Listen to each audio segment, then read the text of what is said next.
সুন্নতি বিবাহ হচ্ছে কম খরচের বিবাহ, এটা সাদামাটা হবে, বিবাহ সাদামাটা।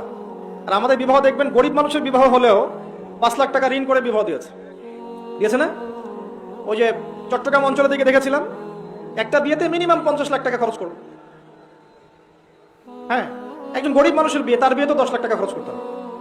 10 লাখ টাকা দিয়ে 10টা বিয়ে করা যায়, 10 লাখ টাকা দিয়ে 10টা বিয়ে করা যায়। নবী সাল্লাল্লাহু আলাইহি ওয়াসাল্লাম বিয়ে সিম্পল ছিল, সহজ। ছেলে মেয়েকে দেখতে পারবে একবার, ছেলে মেয়েকে দেখতে পারবে, মেয়ে এবং ছেলের সাথে প্রশ্নোত্তর করতে পারবে, ঈমান আকীদা সব জানার জন্য টুকিটাকি, পরিবারের গার্ডিয়ান সহ। ছেলে দেখবে, ছেলের মামা, ছেলের দুলা ভাই, এরা মেয়েকে দেখতে পারবে না। কথা বুঝতে পারছেন? দেখা দেখি হয়ে গেছে, এখন দুই পক্ষ রাজি, মাশাআল্লাহ, একটা দিন ঠিক করা হবে, জুমার দিন হলে ভালো হয়, বা যে কোনো দিনই করতে পারেন, জুমার দিন হলে ভালো হয়। বিয়ে হবে, দুজন সাক্ষী থাকবেন, কাজী থাকবেন, মোহর নির্ধারিত হবে একটা। আর মোহর এত চড়া হবে না যেটা দেওয়ার মতো ক্ষমতা ছেলের থাকবে না। ছেলের আয় বুঝে মোহর নির্ধারণ করতে হবে। ছেলে যদি সামর্থ্যবান হয়, সে 1 কোটি টাকা মোহর দিতে পারে। ছেলে যদি সামর্থ্যবান না হয়, সে 50,000 টাকা মোহর দিতে পারে। কি সমস্যা? এটা ছেলের সামর্থ্যের উপর ডিপেন্ড করবে। এবং মোহরটা দিতে হবে, এটা বাকি রাখা যাবে না। মোহরটা দিতে হবে, এটা তার হক, স্ত্রীর হক। আপনাকে চেষ্টা করতে হবে বিয়ের রাতেই দিয়ে দেওয়ার জন্য। যদি না পারেন, তার কাছ থেকে আপনি ছাড় নিতে পারেন। সে যদি বলে ঠিক আছে আপনি আমাকে আস্তে আস্তে দিয়েন, কোনো সমস্যা নাই, ওকে ফাইন, আপনি আস্তে আস্তে দিবেন, কিন্তু দিতে হবে আপনাকে, দিতে হবে আপনাকে। দিয়ে দিয়েছেন, তারপরে সে স্বেচ্ছায় সেখান থেকে আপনাকে কিছু দিয়েছে, আপনি চাইলে খরচ করতে পারেন। কিন্তু এমন করা যাবে না যে আপনি মোহর নির্ধারণ করেছেন 10 লাখ টাকা, 10,000 টাকা দিলেন, বাকিটা বাকি, বউ মাফ করে দিয়েছে। এগুলো সম্পূর্ণ নারী নির্যাতন, এগুলো ধর্মের নামে নারী নির্যাতন, মেয়েদের অধিকার খর্ব করা।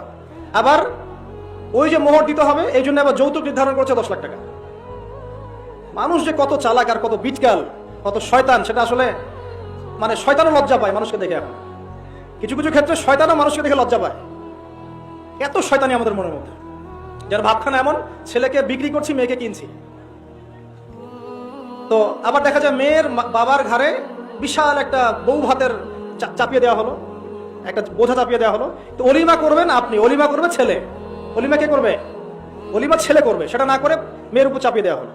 এগুলো ঠিক না। সুন্নতি বিবাহ সিম্পল, সহজ সরল, অল্প মোহর, সামর্থ্য অনুযায়ী মোহর পরিশোধ করবেন, সাক্ষী থাকবে, কাজী থাকবে, উপস্থিত জনগণকে খাইয়ে দিবেন। এর পরের দিন আপনি অলিমা করবেন। অলিমা আপনার সামর্থ্য অনুযায়ী যত বড় করতে পারেন করবেন। আর এই সমস্ত বিষয়ে সবচেয়ে বড় কথা হচ্ছে, বিয়ের ক্ষেত্রে মেয়ে এবং ছেলের দিনদারিতাকে দেখতে হবে। কি দেখতে হবে? দিনদারিতাকে দেখতে হবে। ছেলে কত বড় চাকরি করে, কত হ্যান্ডসাম, কত উঁচু বংশের, এটা পরের আলাপ। এগুলো আলাপ পরে। ছেলে 5 ওয়াক্ত নামাজ পড়ে কিনা আলাপ আগে। ছেলে দাঁড়িয়ে আছে কিনা আলাপ আগে। ছেলে হালাল খায় কিনা, এগুলো আলাপ আগে। ছেলে কোরআন পড়তে জানে কিনা, এগুলো আলাপ আগে। ছেলে ফরজ ওয়াজিব মেনে চলে কিনা, সেটা আলাপ আগে। মেয়ে পর্দা করে কিনা, এটা আগের কথা। মেয়ে দিন বোঝে কিনা, এটা আগের কথা। মেয়ের আকীদা কেমন, সেটা আগের কথা। মেয়ে যদি হয় জিন্সের প্যান্ট পরা, গেঞ্জি পরা, আর এদিকে বড় বংশের মেয়ে, আপনি বিয়ে করলে তো পস্তাবেন, সারা জীবন পস্তাবেন, সারা জীবন পস্তাবেন। কোনো কোনো ক্ষেত্রে দেখবেন বোরখা, পর্দা দেখে এত মানে অধিক উৎফুল্ল হয়ে যায় না, কারণ সব পর্দার পিছনেই সত্যিকারের দিনদারিতা থাকে না। এখানে আপনাকে আল্লাহর কাছে চাইতেও হবে, স্মার্টলি তার আকীদা, আমল, পরিবার, বংশ দেখতে হবে। স্পেশালি মেয়ের মা কেমন সেটা দেখেন, মেয়ের নানি কেমন সেটা দেখেন, মেয়ে যে পরিবেশে বড় হয়েছে ওই পরিবেশটা দেখেন। ঠিক আছে।